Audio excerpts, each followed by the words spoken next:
زیادہ صبر کریں اور صبر کا پھل میٹھا ہی ہوتا ہے۔ وہ کسی انسان نے ایک بلبل کو خریدا تھا، بلبل کو اپنے گھر لایا، لانے کے بعد وہ بلبل جب بولتی تھی نا بڑا میٹھا لگتا تھا، لوگ اس کو سنتے تھے۔ تھوڑے دنوں کے بعد اس بلبل کے پنجرے کے پاس ایک طوطا آیا اور اڑ گیا۔ جیسے ہی وہ آیا تھا نا اور اڑا، اس کے بعد وہ بلبل نے بولنا ہی چھوڑ دیا۔ اب یہ میں بتانا چاہتا ہوں کہ صبر کا پھل میٹھا کیسے ہوتا ہے۔ وہ طوطا آیا، اڑ گیا، بلبل نے بولنا چھوڑ دیا۔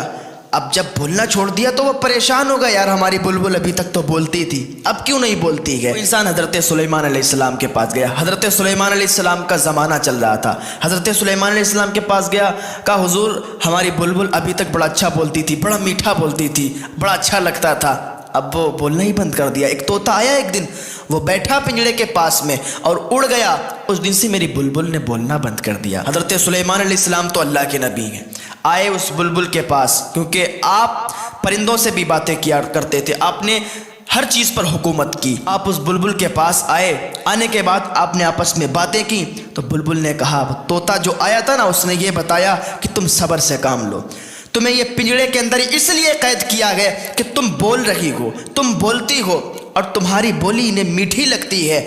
تم تو یہ کہتی ہو کہ مجھے پنجرے سے آزاد کر دو، مجھے جنگلوں میں چھوڑ دو، مجھے اڑا دو، تم تو یہ کہتی ہو، لیکن ان کے سمجھ میں کچھ اور آتا ہے اور انہیں تمہاری آواز میٹھی لگتی ہے۔ تو اس سے بہتر ہے کہ تم صبر کرو اور صبر سے کام لو، جب تم صبر کرو گی تو یہ لوگ تمہیں خود آزاد کر دیں گے۔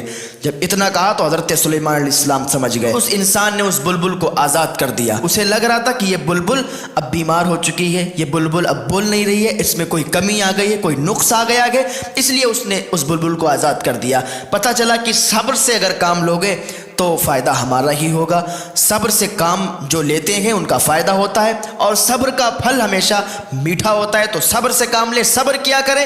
اللہ رب العزت کی بارگاہ میں دعا ہے اللہ ہمیں صبر کرنے کی توفیق